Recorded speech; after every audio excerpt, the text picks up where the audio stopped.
சேகரிக்கும் உங்களை பார்க்கும் பொழுது பரிதாபமாக இருக்கிறது.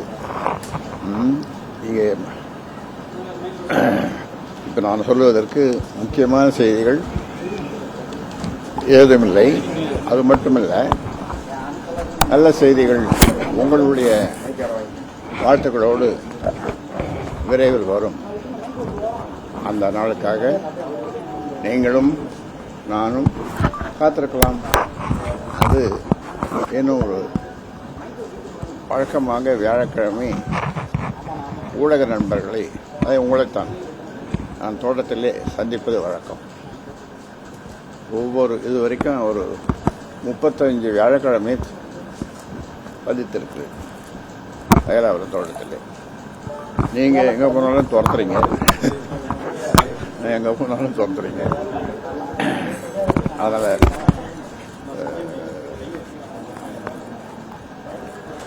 அதில் இன்னொரு செய்தி, இந்த வயசு, அரசியலுக்கு வயசு கிடையாதுன்னு சொல்லுவாங்க. அரசியலுக்கு வயசு கிடையாது. கலைஞர் 94 வயசு வரைக்கும், 95 தெரியல, அவர் வயது கிடையாது. சக்கர நாற்காலியிலே இருந்து முதலமைச்சராக இருந்தார் கலைஞர். உலக அளவில் பார்க்கும்போது மகாவீர், அதாவது மலேசியாவுடைய பிரதமராக மகாவீர் 92 வயசு, 92 வயசில், அதுவும் இந்த oldest elected head of government யாருன்னா மகாவீர். அதனால் 92 வயசு. அப்புறம் 2 வருஷம் இருந்தார் அவர் பிரைம் மினிஸ்டர். 92-94 வரைக்கும் இருந்தார். அதனால் வயசு ஒரு it is only a number. அதனால் உங்களுக்கு என்ன செய்தி, நல்ல செய்தி வரும், விரைவில் வரும். ஆனால் இங்கிருந்து வருமா தோட்டத்திலிருந்து வருமானது தெரியாது, எனக்கும் தெரியாது, உங்களுக்கும் தெரியாது. அமித்ஷா தமிழ்நாட்டில் இருக்காரு. நீங்க 2024 அலையன்ஸ்ல இருந்தவர். என்ன சொல்ல விரும்புறீங்க? உங்க மீது மோடி ஒரு நல்ல நட்புல இருக்காரு. நல்ல உங்களை மரியாதைக்குரியவரா பாக்குற. வேலூர்ல உங்களுக்கு சால்வை எல்லாம் போத்தி கண்டுபிடிச்சாரு. அந்த அளவுக்கு ஒரு நட்போட இருக்கீங்க. அமித்ஷாவுக்கு என்ன சொல்றீங்க? தமிழ்நாட்டில் இருக்கிற அமித்ஷாவுக்கு. அவரு, நான் எல்லா தலைவர்களையும் நேசிப்பவன். பல பிரதமர்களோடு தொடர்பில் இருந்தவன். இப்பொழுது மரியாதைக்குரிய மோடி அவர்கள் எனக்கு நெருங்கிய நண்பர். இப்பொழுது இருக்கிற பிரைம் மினிஸ்டர், ஹோம் மினிஸ்டர், அவர் நான் சந்தித்ததில்லை, ஆனாலும் அவரை பற்றி கேள்விப்பட்டிருக்கிறேன். அவரும் ஒரு பெரிய இந்தியாவை முன்னுக்கு முதல் நம்பராக உலக அளவில் கொண்டு போகணுன்றதை அவரும் ஹோம் மினிஸ்டரும் பிரைம் மினிஸ்டரும் சேர்ந்து செயல்படுகிறார்கள். அதனால் அவர்களுக்கு நம்முடைய நல்வாழ்த்துக்களை தெரிவித்துக் கொள்கிறேன். உங்கள் சார்பாகவும் தெரிவித்துக் கொள்கிறேன். அவருக்கு நீங்க அவரை வாழ்த்துறீங்களா? நீங்க வாழ்த்துறீங்க, நானும் வாழ்த்துறேன், நீங்களும் வாழ்த்துங்க. பாமக தலைமையில இந்த மாதிரியான கருத்து வேறுபாடுகள் கீழே இருக்கிற தொண்டர்களுக்கோ பாமகக்கோ சோர்வை கொடுக்கணும்னு நினைக்கிறீங்க? சோர்வெல்லாம் அவங்களுக்கு வரவே வராது, எப்பொழுதும் சோர்வு வராது. ஆனால் அவர்களுடைய எதிர்பார்ப்பு நல்ல செய்திகள் வரும், வர வேண்டும் என்பதுதான் அவருடைய எதிர்பார்ப்பு. அது வரும், விரைவில் வரும். 2004 மத்திய அமைச்சரவையில் பெரிய பங்கு வகிச்சீங்க. அதுக்கு பிறகு பெரிய அளவிலான ஒரு மத்திய அமைச்சரவையில் பாமகவுடைய பங்களிப்பு இல்லாமல் இருக்குது. அந்த வருத்தம். அதுக்கு காரணம் நீங்கள்லாம் சரியா ஓட்டு போடலன்னு தான் எங்களுக்கு.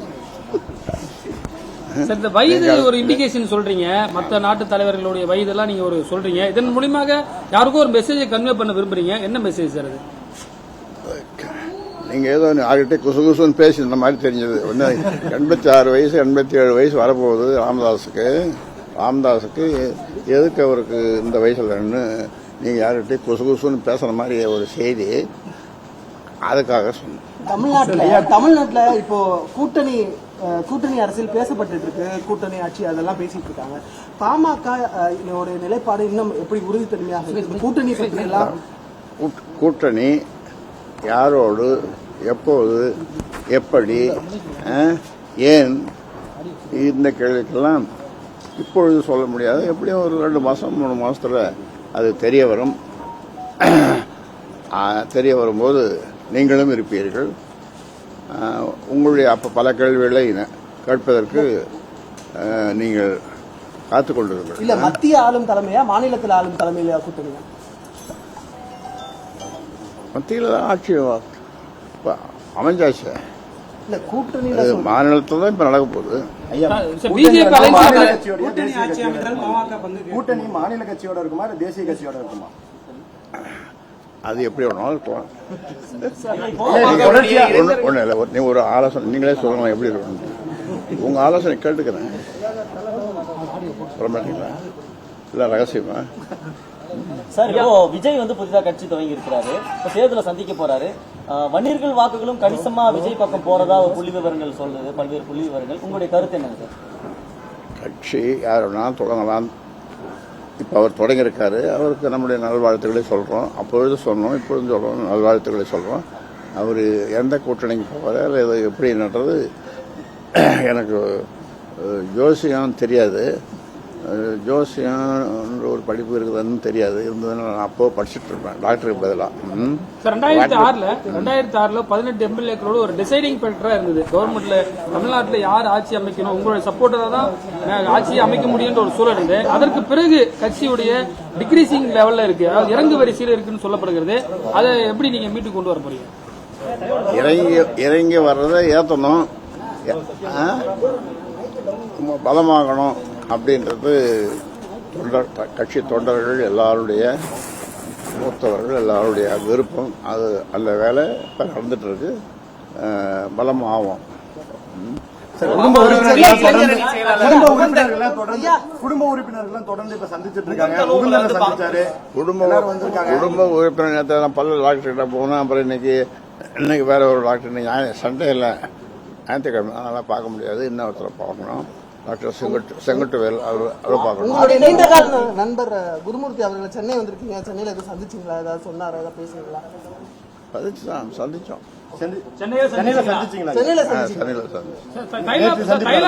தைலாபுரத்துக்கு வந்தாரு, அங்கேயும் சந்திச்சோம். இங்கேயும் வந்தாரு, இங்கேயும் சந்திச்சோம். சார், முன்னாள் மத்திய அமைச்சர் அன்புமணி ராமதாஸ் வந்து தைலாபுரத்தில் சந்திச்சாரு. அப்ப என்ன பேசுனீங்க சார்? சார், இப்ப அது உடன்பாடு ஏற்பட்டதா சார்? உங்களுக்குள்ள ஒரு மோதல், கருத்து மோதல் இருக்குன்னு சொல்லப்படுது. அது அதெல்லாம் ரகசியத்தை சொல்லக்கூடாது. மக்கள் எதிர்பார்க்கிறாங்க, பெரிய இயக்கம்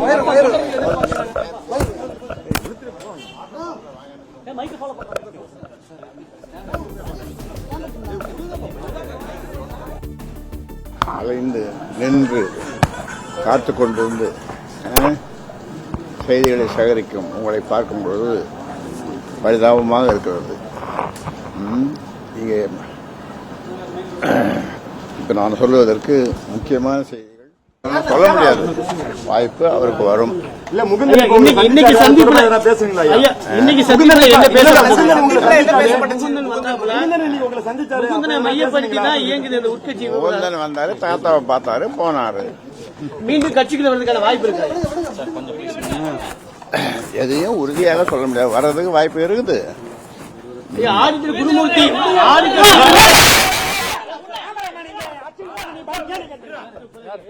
உங்களோட அடுத்தடுத்து பல மாற்றங்கள் இருக்குது. சென்னை பயணம், அடுத்தடுத்து சந்திப்பு இருக்குது. அது ஏதாவது நோக்கி எதை நோக்கி பயணிக்கிறேன்? அரசியல்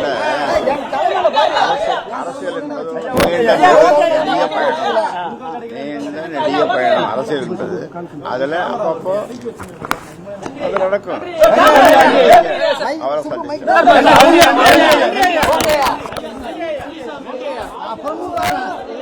மட்டுமில்ல, நல்ல செய்திகள் உங்களுடைய வாழ்த்துக்களோடு விரைவில் வரும். அந்த நாளுக்காக நீங்களும் நானும் காத்திருக்கலாம். அது இன்னும் ஒரு வழக்கமாக வியாழக்கிழமை ஊடக நண்பர்களை, அதை உங்களைத்தான் நான் தோட்டத்திலே சந்திப்பது வழக்கம். இதுவரைக்கும் ஒரு 35 வியாழக்கிழமை பதித்திருக்கு தைலாபுரம் தோட்டத்தில். நீங்க எங்க போனாலும் துரத்துறீங்க,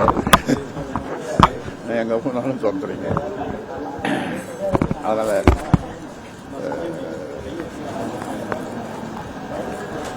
இல்லை, இன்னொரு செய்தி, இந்த வயசு அரசியலுக்கு வயசு கிடையாதுன்னு சொல்லுவாங்க. அரசியலுக்கு வயசு கிடையாது. கலைஞர் 94 வயசு வரைக்கும், 95 தெரியல, அவர் வயது கிடையாது. சக்கர நாற்காலியிலே இருந்து முதலமைச்சராக இருந்தார் கலைஞர். உலக அளவில் பார்க்கும்போது மகாவீர், அதாவது மலேசியாவுடைய பிரதமராக மகாவீர் 92 வயசு, 92 வயசுல, அதுவும் இந்த oldest elected head of government அதுதான் மகாவீர். அதனால 92 வயசு. அப்புறம் 2 வருஷம் இருந்தார் அவர் பிரைம் மினிஸ்டர். 92-94 வரைக்கும் இருந்தார். அதனால வயசு ஒரு it is only a number. அதனால உங்களுக்கு என்ன செய்தி, நல்ல செய்தி வரும், விரைவில் வரும். ஆனால் இங்கிருந்து வருமா தோட்டத்திலிருந்து வருமானது தெரியாது, எனக்கும் தெரியாது, உங்களுக்கும் தெரியாது. அமித்ஷா வந்து தமிழ்நாட்டில் இருக்காரு. நீங்க 2024 அலையன்ஸ்ல இருந்தவர், என்ன சொல்ல விரும்புறீங்க? உங்க மீது வந்து மோடி ஒரு நல்ல நட்புல இருக்காரு, நல்லா உங்களை வந்து மரியாதைக்குரியவரா பாக்குற, வேலூர்ல உங்களுக்கு சால்வ் எல்லாம் போத்தி கட்டி பிடிச்சாரு, அந்த அளவுக்கு ஒரு நட்போட இருக்கீங்க. அமித்ஷாவுக்கு என்ன சொல்றீங்க? தமிழ்நாட்டில் இருக்கிற அமித்ஷாவுக்கு நான் எல்லா தலைவர்களையும் நேசிப்பவன். பல பிரதமர்களோடு தொடர்பில் இருந்தவன். இப்பொழுது மரியாதைக்குரிய மோடி அவர்கள் எனக்கு நெருங்கிய நண்பர். இப்பொழுது இருக்கிற பிரைம் மினிஸ்டர், ஹோம் மினிஸ்டர், அவர் நான் சந்தித்ததில்லை, ஆனாலும் அவரை பற்றி கேள்விப்பட்டிருக்கிறேன். அவரும் ஒரு பெரிய இந்தியாவை முன்னுக்கு முதல் நம்பராக உலக அளவில் கொண்டு போகணுன்றதை அவரும் ஹோம் மினிஸ்டரும் பிரைம் மினிஸ்டரும் சேர்ந்து செயல்படுகிறார்கள். அதனால் அவர்களுக்கு நம்முடைய நல்வாழ்த்துக்களை தெரிவித்துக் கொள்கிறேன். உங்கள் சார்பாகவும் தெரிவித்துக் கொள்கிறேன். அவருக்கு நீங்க அவரை வாழ்த்துறீங்களா? நீங்க வாழ்த்துறீங்க மாதிரி நான் வாழ்த்துறேன், நீங்களும் வாழ்த்துங்க. பாமக தலைமையில இந்த மாதிரியான கருத்து வேறுபாடுகள் கீழே இருக்கிற தொண்டர்களுக்கோ பாமகக்கோ சோர்வை கொடுக்கணும்னு நினைக்கிறீங்க? சோர்வெல்லாம் அவங்களுக்கு வரவே வராது, எப்பொழுதும் சோர்வு வராது. ஆனால் அவர்களுடைய எதிர்பார்ப்பு நல்ல செய்திகள் வர வேண்டும் என்பதுதான் அவருடைய எதிர்பார்ப்பு. அது வரும், விரைவில் வரும். 2004 மத்திய அமைச்சரவையில பெரிய பங்கு வகிச்சீங்க. அதுக்கு பிறகு பெரிய அளவிலான ஒரு மத்திய அமைச்சரவைகள்ல பாமகவுடைய பங்களிப்பு இல்லாமல் இருக்குது. அந்த வருத்தம் ஆண்டுகளாக இல்ல. அதுக்கு காரணம் நீங்கள்லாம் சரியா ஓட்டு போடலன்னு தான் எங்களுக்கு. இந்த வயது ஒரு இண்டிகேஷன் சொல்றீங்க, மற்ற நாட்டு தலைவர்களுடைய வயதெல்லாம் நீங்க ஒரு சொல்றீங்க. இதன் மூலியமாக யாருக்கும் ஒரு மெசேஜை கன்வே பண்ண விரும்புறீங்க. என்ன மெசேஜ் சார் அது? நீங்க ஏதோ யார்கிட்ட குசுகுசுன்னு பேசி இந்த மாதிரி தெரிஞ்சது. 86 வயசு 87 வயசு வரப்போகுது ராமதாஸுக்கு எதுக்கு அவருக்கு இந்த வயசுல நீங்க யார்கிட்ட குசுகுசுன்னு பேசுற மாதிரி ஒரு செய்தி, அதுக்காக சொன்னேன். தமிழ்நாட்டுல இப்போ கூட்டணி அரசியல் பேசப்பட்டு இருக்கு, கூட்டணி ஆட்சி அதெல்லாம் பேசிட்டு இருக்காங்க. பாமக நிலைப்பாடு இன்னும் எப்படி உறுதித்தன்மையாக இருக்கு? கூட்டணி பற்றி எல்லாம் கூட்டணி யாரோடு, எப்போது, எப்படி, ஏன், இந்த கேள்விக்கெல்லாம் இப்பொழுது சொல்ல முடியாது. எப்படியும் ஒரு 2 மாசம் 3 மாசத்துல அது தெரிய வரும். தெரிய வரும்போது நீங்களும் இருப்பீர்கள். உங்களுடைய பல கேள்விகளை கேட்பதற்கு நீங்கள் காத்துக் கொண்டிருங்கள். இல்ல மத்திய ஆளும் தலைமையா மாநிலத்தில் ஆளும் தலைமையில கூட்டணியா? மத்தியில் ஆட்சி அமைஞ்சாச்சு. இல்ல கூட்டணி மாநிலத்தில் தான் இப்ப நடக்க போகுது. கூட்டணி மாநில கட்சியோட இருக்குமா? பிளே ஸ்டோர் மற்றும் ஆப் ஸ்டோரில் இருந்து பாலிமர் செயலியை QR கோடு மூலம் பதிவிறக்கம் செய்யுங்கள். செய்திகளை உடனுக்குடன் பெறுங்கள்.